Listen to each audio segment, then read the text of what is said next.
Hey, it's Megan McFadden from Mischievous Monsters. Today, I might be transplanting some plants today. I'm not fully sure yet, but we'll see. Today is May 3rd, 2023, and my plantlings are getting almost too big for the pot, so we're gonna plant them. Cross my fingers, some of them at least. It's been 2.5 weeks since I planted these first two plant things. The purple lettuce is starting to come out. I don't know why some of it's green, but I will leave it be. The kale looks pretty good, a little bit sprouted, but not much. The beets are starting to come out of the ground. So those are one of those root plants. It was probably growing a lot more in the ground first, so I'm not that concerned. My Swiss chard is started coming up a couple days ago. I feel like this is irony. Radishes are kind of good, but I don't need this many, so I'm gonna guess almost all of the seeds germinated out of the radishes. The carrots are not doing great. These carrots, I can say the same thing about the parsnips. I hope they're just growing in the ground. The Swiss chards and beet were being a little impatient, but we'll hopefully see. So look at my Brussels sprouts. I already got my Mother's Day present. We got a couple cabbage plants and a couple Brussels sprout plants from my mom. Oh, goody. Here are the flowers I planted in my thing almost a week ago. Nothing has come up to the surface yet, so hopefully I'm doing relatively okay with that. These were the various squashes that are not coming up yet. The watermelon and cucumber from a half a week ago is still there. And so are the beans and the okra. But one thing I noticed that kind of disgusted me, it's probably an aside, but I think I might have an ant invasion. While we're at it, we might as well get an update on my garden. It's obviously I haven't spent time cleaning it. So the chives and the rhubarb are doing relatively okay. The plant is not big enough for me to harvest yet, even though everywhere else I see places that you can harvest them. I found some asparagus. Should I tell my parents? I'll figure it out later. I will pick this on Friday. Well, I guess this was not tilled yet, so I guess I'm waiting till 2 or 3 days from now to plant my radishes. They're not too pleased with me right now. They're little salty little plants right now. These are a couple types of sweet potato plants I got from one of the plant places near where my dad grew up. So there are 2 types of sweet potatoes. This is like a Sidekick Blackheart, Apollyon. I don't know. This one looks a little droopy.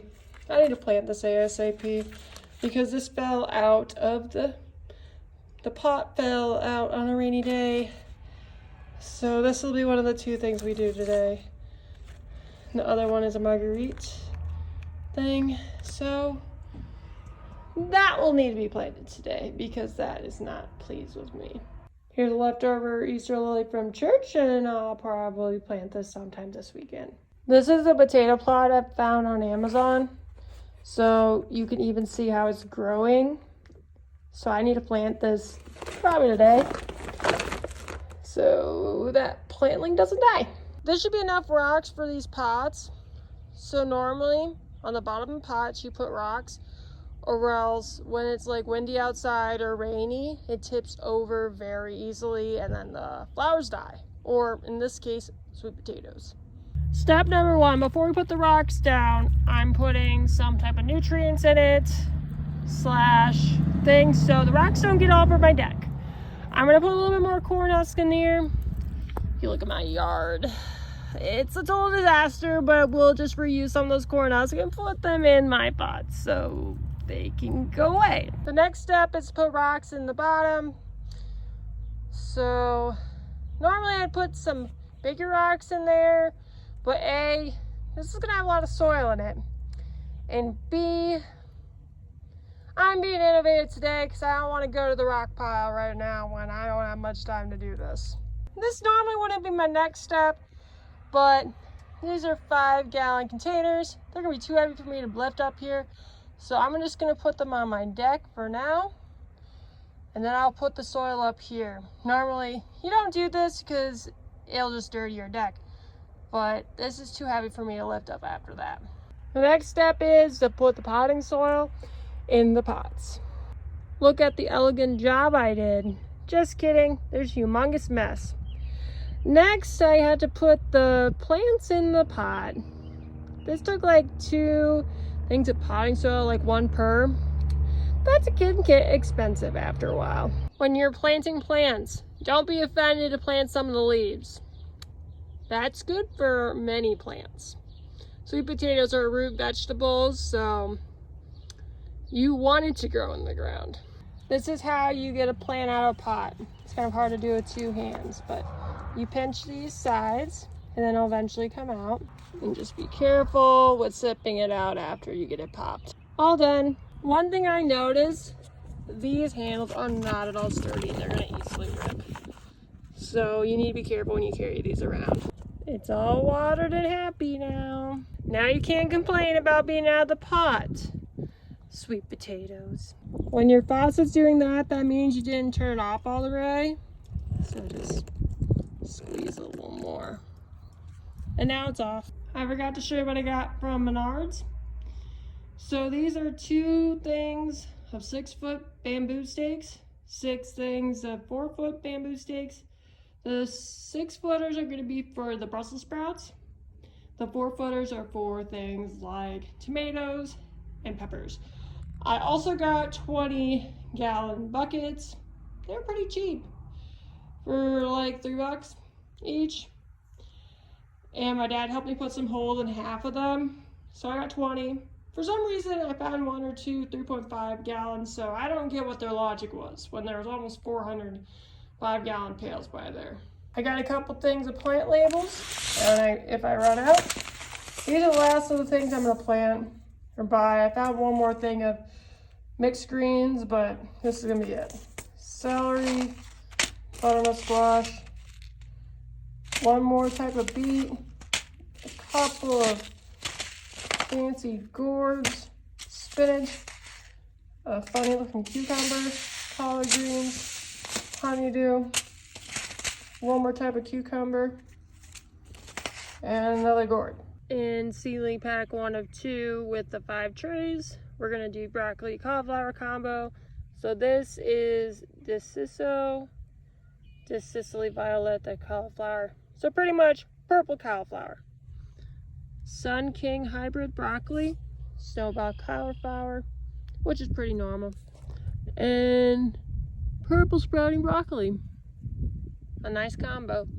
The next thing is melons. We got the regular cantaloupe, Tigger melon, Crenshaw melon, honeydew, and another type of cantaloupe. This is honey rock, and the other one was a stereotypical. Actually, both of them are pretty common in stores, but I think this one's more common. Hale's Best Jumbo. After using my handy dandy mason jar, everything now has dirt in it.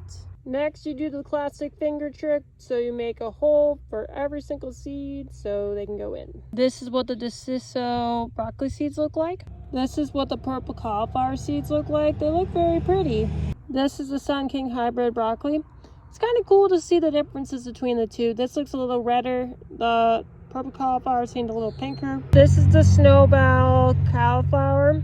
It's a lot darker color than the purpler ones. This is what the purple broccoli seeds look like. This is the last grouping of the cauliflower and broccoli seeds. My mom reminded me on Sunday that she'll take some of the seeds that I won't use.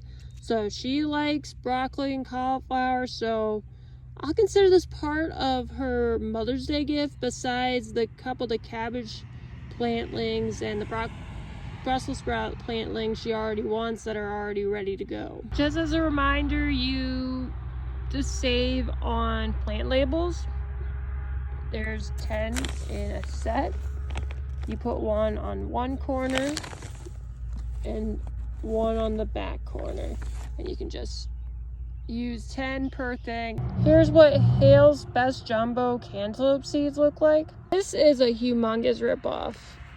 If I'm not mistaken, the seeds are invisible, aka they do not exist. These are the Crenshaw melon seeds.